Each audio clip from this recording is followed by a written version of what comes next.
Welcome to Linda's Corner. My name is Linda Bjork, and today we're going to be talking about how anything is possible. I'm delighted to welcome back special guest, Gordon Stein. Gordon is a personal finance expert, international keynote speaker, blogger, and the author of Cashflow Cookbook. You can reach Gordon and learn more about his book on his website, cashflowcookbook.com, and I'll include a link in the description. Welcome back, Gordon. I'm so glad to be visiting with you today.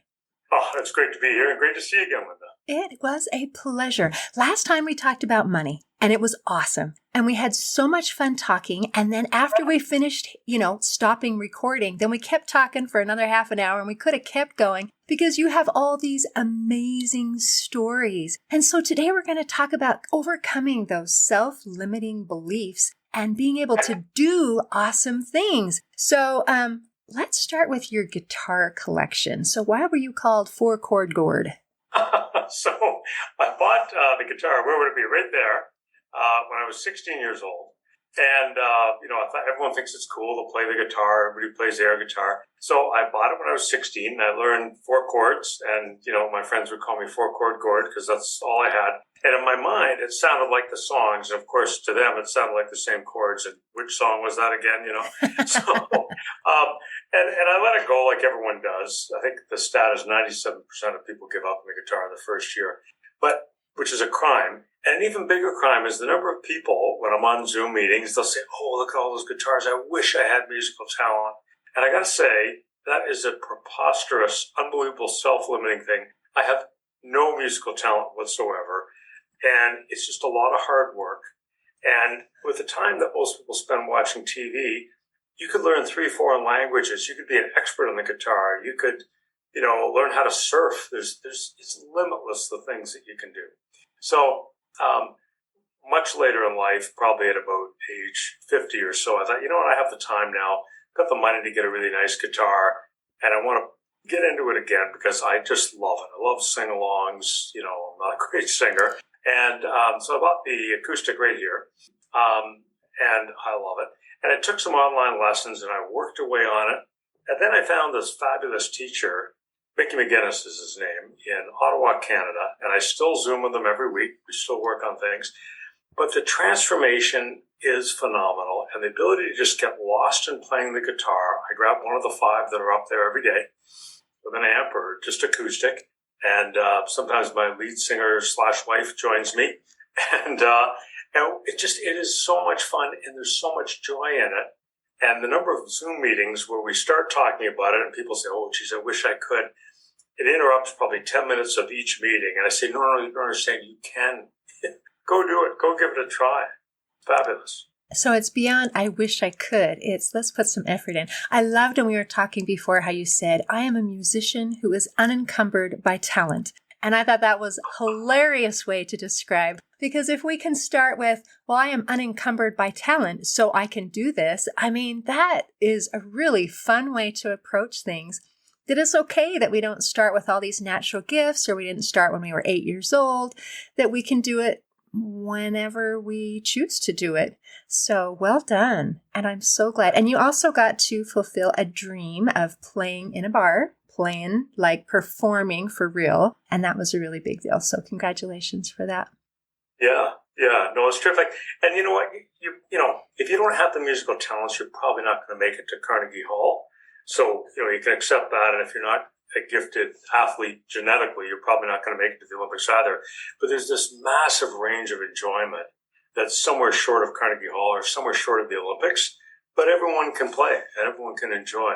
I like that. So this is for personal enjoyment. Since we're talking about being short of the Olympics, should we talk about running next? About Sure. How you went from a non-runner to multiple marathons? Yeah, and again, there's really no hero story, and I don't want people to get the wrong impression, but I have this idea of running a marathon is kind of an ultimate thing to do, an ultimate personal test. It hits your mind against this Herculean task, and it kind of intrigued me. And a friend of mine was a marathon runner, and I knew him when in my 20s, and he'd always said that's what that would be a cool goal to do. And I could never run more than a couple hundred yards for a very good reason. If I went more than a couple hundred yards, my legs would start to hurt, my lungs would be burning. It was really uncomfortable. Same as anyone else who has no athletic skills. Anyway, but, kept at it and kept at it. And then, got to a part where I could, do a 5K, 5 kilometers or 3 miles if I had somebody else with me. And then I'd do it on my own. I'd kind of pack it in because it was too hard.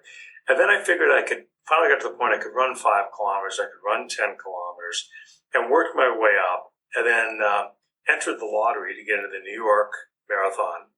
And it was the first time I'd ever been to New York City. And, flew to New York City, and you see the yellow cabs, and, you've seen it in a million movies at the time, 1992.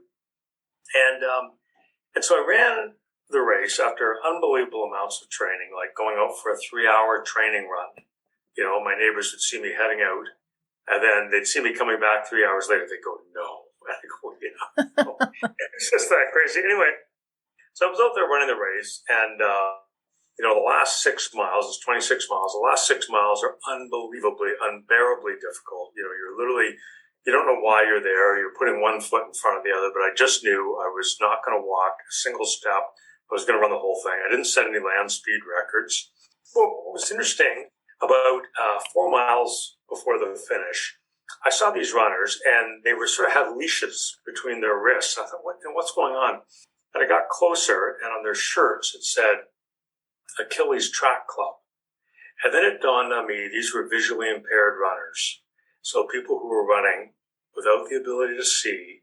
And if you just think about it, what would that be like? You don't know what the time is. You don't know what your pace is. You don't know what lies ahead. You're trusting somebody else for potholes. You have 100% trust in someone else to get you through. And, I went from this elation and pride in myself. Oh my goodness, I was actually going to do it. And suddenly I was a no one. And the hero were very clear, were these visually impaired runners. Unbelievable that they could do this. And what I had done was literally a fraction of what they did. So what was funny was a few years later, I registered to run the Toronto Half Marathon. It's a 13-mile race. Got my race kit. And then I saw the booth for the Achilles Track Club. And I remembered what I had seen years earlier in New York. And I went up to the woman at the booth and I said, I have to say, that's amazing what you're doing. What a wonderful thing to help people. And she looked at me, she said, well, will you guide a runner? And my first reaction in my mind for a split second was that, it's really my thing. I just want to enjoy my day out running. And I, slapped myself and I said, yes, I said I would do that for sure. And she said, great, and took down my pace and said, okay, we'll call you if we have someone who runs at a similar pace. I thought, great, I kind of forgot about that. I got a call. And they said, okay, look, we have somebody who runs at your pace. Are you still able to guide them in the race? I said, I'd be delighted to. And they said, there is a catch. And I said, what's the catch? Well, this individual only speaks Russian. And so I said, well, whatever, I'm happy to guide them. And then I started thinking about it. Well, how is this even going to work? So this person can't see. How am I going to communicate to them in Russian? And I remembered I had a friend who was fluent in Russian. So I asked him, I said, hey, can you write out for me phonetically these phrases in Russian? So, careful, let's speed up. There's a pothole. So I practiced all these Russian phrases till I had them down cool. So I'm training for the race. I'm practicing my Russian. And so I get to the race and the appointed meeting place. And so they line me up with this visually impaired runner. And so we're connected at the wrist. And we start running. And I'm yapping away at him in Russian, with this big conversation. And I kind of get the sense he's not understanding what I'm saying. So I switch to English. And he responds right away. I said, I thought you were Russian. He goes, no, this is Bulgarian, he speak English. Practicing my Russian. Anyway, so we're running along together, and it's interesting to experience the race in the way he experiences it, because he would ask me all the time, what's our pace? What time is it now in the race? How far into the race are we? What mile marker are we at? And so I'd be feeding him the information all the time, and he'd also want me to describe what the road looked like, because he could see just minimal amounts of shadow and light, not much more than that. So the race went through, and I'm updating him. And then we get to mile probably 12. There's about a mile to go. And he said, hey, Can you let me know when there's about 200 yards left in the race? So I'm watching the signs and I'm checking my watch. I said, okay, right now we'd be about 300 yards from the finish line. He goes, describe it. And I said, well, it's straight ahead. There's a bit of a rise in the road. Is there any potholes or anything? I said, no, the road looks like it's clear. Any gravel? No. So I describe it to him. And he says, how far now? I said, well, this probably would be 200 yards. Anyway, he lets go of my wrist. And he just ran like a free man. And he was on his own. And I felt responsible for him. And I gave it everything I could. I couldn't catch him because he was obviously a better runner than me. And just to see his joy of being able to run on his own without somebody holding on to him.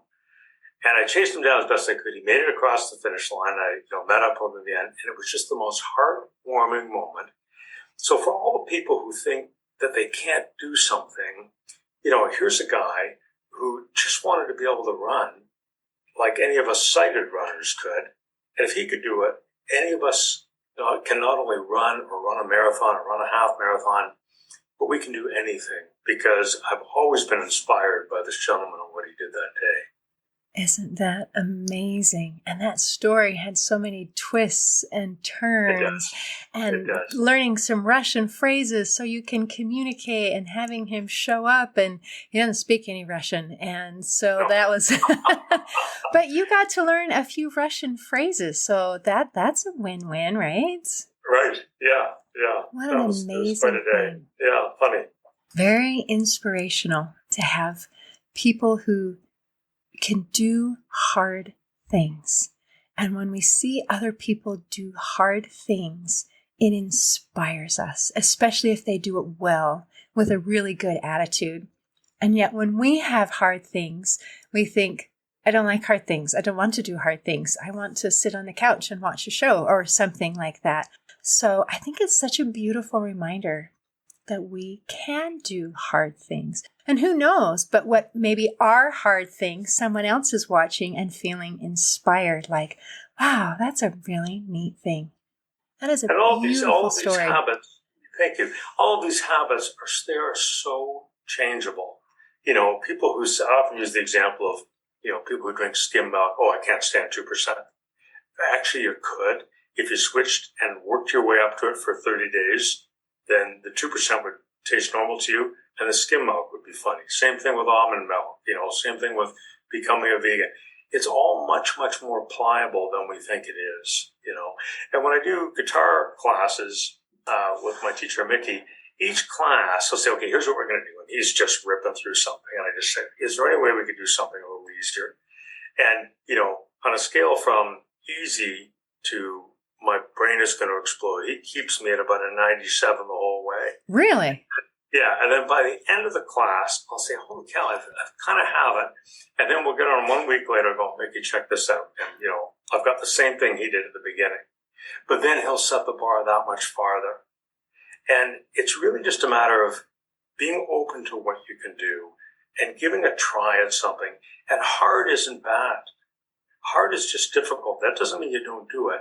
That means you embrace that. And it just means the joy is that much better when you get to the other side.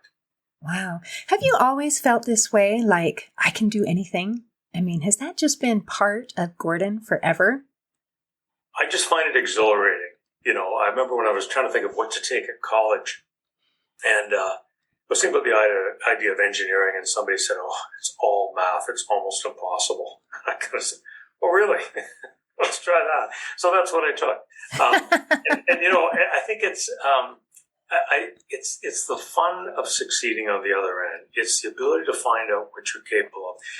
If you watch, a rock concert, I'm going to see Daryl Hall tonight, actually, and Todd Rundgren. And when you see these rock stars on the stage, and it looks just impossible, but you think of what a human can do with their hands, playing the musical instruments and all that goes into it. Then you watch the Olympics and you see what these incredible athletes are capable of. And you think about, or really strong debaters or public speakers or whatever it is. And all of these things, we all have the germ of that inside of us. And we can go and push those envelopes in whichever of those directions we care to try. That's awesome. And you mentioned earlier that it's okay if we don't all turn out to be Olympic athletes, or if we don't all turn out to be these amazing rock stars, we can still take it to a level that we can enjoy it. And that can bring us greater depth in our life and more variety and more interest. So that is awesome. Well, in addition to these amazing experiences, I mean, you've stretched yourself in music and you've stretched yourself in running, and you've also done some other things like skiing and your sailboat. Yeah, it's interesting. There's so many of these things, and people again always limiting themselves. I skied a little bit when I was 16, and you'd see these people coming down the hill in these beautiful rhythmic turns, and I'd be hacking my way, And so it wasn't until age 30 I started taking ski lessons, and as an adult, and again, I don't know how long it took, but eventually got to the point where I could ski those lovely rhythmic turns that I've seen people do. And then there was a group of colleagues started racing, doing this adult racing league. It was called the Going Downhill League. So, and they talked about mammals, middle-aged men in Lycra. That's a good one. So we'd be out there in our racing suits and with, in many cases, very middle-aged kinds of bodies. But anyway, the exhilaration of being able to actually, be up in the race hut, 3, 2, 1, and there you go. And it's unbelievably cool, particularly when you're not wearing a lot in a race suit. And being able to time your turns, not just the rhythmic turns, but now to make around ski gates. And, to finish smoothly, and then, your time is recorded to the hundredths of a second, and you're comparing with your buddies, and it's competitive. And, it wouldn't be the kind of sport you'd think would be a good thing to take up, racing at middle age. But, I still do it. And, it's a lot of fun. It's exhilarating. And yes, anyone can do it, right? So a lot of these things that are viewed as being impossible or only, these people can do it. No, we all can tackle these things. We're limited by our imagination. Yes, limited by our imagination. And sometimes people don't even think about a desire to do something like that. It hasn't even crossed their mind. So as you're mentioning all these different activities that you participated in, I imagine a couple listeners are going to be thinking, I've never considered that. I could do that one. Oh, that one sounds fun. Or maybe some other idea will pop into their head like, well, I would like to try XYZ. Right. And I think the answer is yes. I think, yes, you do try it, unless you've got, some health issue that's actually limiting you. But you can do all of these things at whatever level is comfortable, but I encourage people to try a little bit more and try and push that level and see what they're capable of. And I think when we're living our lives, if you have, something happening athletically and something spiritually or musically, and you've got a cause or something that you're passionate about bringing to the world and helping other people with, and you've got great things happening with your family, you've got things going on socially with your friends. And I think when we have that whole world working in kind of a balance, but really pushing all of those things out a little bit, I think that's when we're the happiest. That is awesome. I do agree that there's something about human nature that when we are progressing, it feels good. When people talk about they're not satisfied at their work, it's like I'm stagnant. I'm not progressing. I feel like I'm just, kind of wandering around. And when we feel like we're learning and growing, it is deeply satisfying. And you have to get past difficult to get to that feeling. Get past that something is going to be difficult and it takes work? Is that what we're talking about? The joy lies just on the far side of difficult. I think it takes a little bit of humility, too, to be able to be not good at something when you start. Because, like you say, if you're thinking only, kids learn how to do new things, they are allowed to make mistakes and they are allowed to experience this learning curve. And we don't get upset if, somebody's playing basketball and they don't know how to do it right away. But if we're older, they think you are allowed to do what you were trained to do when you were young. And you're already good at that, you're allowed to do it. In fact, you're allowed to go downhill because now you're not as young as you were. But new things, we're not going to do that, right? Well, and a lot of them have these kind of precipice. I think of the example my guitar teacher said, "Hey, do you want to play in a bar?" I've got some of my students getting up on stage and playing. And I thought, this is my crazy Walter Mitty dream. I've always had it on the bucket list to, actually get on stage and play my guitar. And, when it played out and there was somebody up before me, and then he pointed to me and waved me up, and I took my guitar up there. And just like every B movie ever, I plugged it in and, it kind of, squeezed in every movie ever. And I get it tuned, and then, he goes, 1, 2, 3, 4, and boom, there it is. And, if ever there was a time, you want to talk about a fear of failure, and all these eyes, everybody looking at me, and I'm not a musician, I'm not any kind of a pro, and what if I botch it, and all this stuff. And I just, I just did it. And I practiced, and I just let myself go, and I really enjoyed the moment. I wasn't worried about, are they looking at me, how bad am I? I just played for the fun of playing the song and staying in sync with the bass player and the drummer, and you know what? It worked, and some people clapped, which was a bit of a miracle. Only some of them. It's just one of those ones. I may never do it again. I don't know. It's just one of those ones you can really hang on to. Really, really fun. That is great. So that's one more bucket list item. Check. Okay, Yeah. did that one. That is awesome. For sure. Well, do you want to tell your racing story, your sailing? Yeah, I mean, sailing's another one, and I got into sailing. I worked 17 or 18, and just thought it was just the greatest sport. So I started racing on big boats, 30, 35, 40 feet boats, and absolutely loved it. And then there's a race, the Mackinac Island race, goes from Port Huron, Michigan, all the way up Lake Huron to Mackinac Island, up at the top of the lake. So it's the whole of the lakes look like a bunch of bananas. So it's from the bottom, the tip, all the way up to the top, 250 miles. It's about 50 hours, so more than 2 days long, all through the night, all through the day, with about 10 of us on a boat.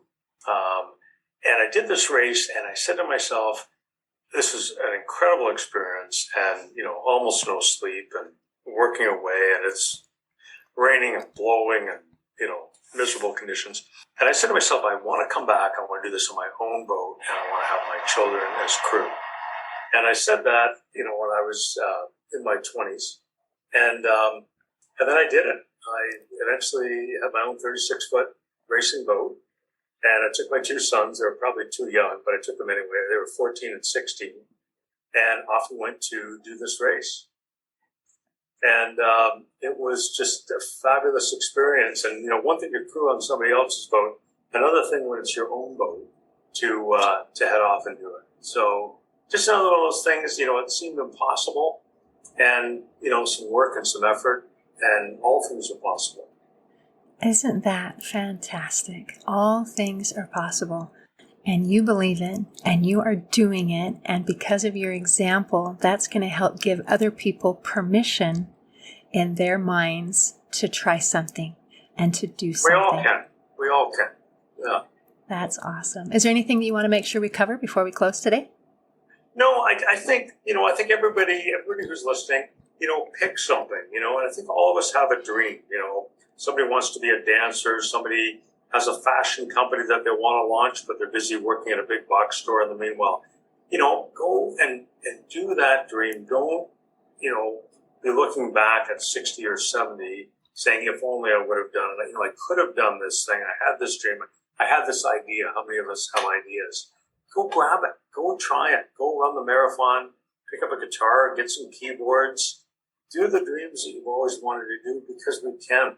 And I would say, if I can do these things, anybody could do it, because I have zero special skills of any kind. Wow. It's all there for everyone. That's awesome. And what wonderful advice. I've heard that studies done during hospice care while people are at the end of life and asking some questions like, what was important or what did you regret? One of the number one regrets is, I wish I had.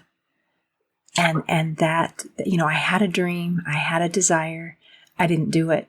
I wish I had. And so I think as we remember that it's okay to try and to learn new things, and we can find joy in that. And then on the flip side, remembering if we choose to do it, we check it off our box and say, woohoo! And if we choose never to try, then that's a regret that stays with us. So, Gordon, thank you so much for sharing with us today. A real pleasure. Thanks so much, Linda. In closing, I'd like to share a quote by Theodore Roosevelt. He said, with self-discipline, most anything is possible. Today, I invite you to think about what you want in your life and take one step towards achieving it, because anything is possible. See you next time on Linda's Corner. Thanks for listening. If you enjoyed this episode of Linda's Corner, please share and subscribe to help us reach new listeners. I also invite you to check out my nonprofit, Hope for Healing, at the website hopeforhealingfoundation.org for free ebooks, free audiobooks, and other free resources to help increase happiness, build confidence and self-esteem, strengthen relationships, manage stress, and calm feelings of depression and anxiety. I also invite you to grab a copy of one of my books, like Crushed, A Journey Through Depression, or Amazon bestseller, You Got This, an action plan to calm fear, anxiety, worry, and stress. See you next time on Linda's Corner.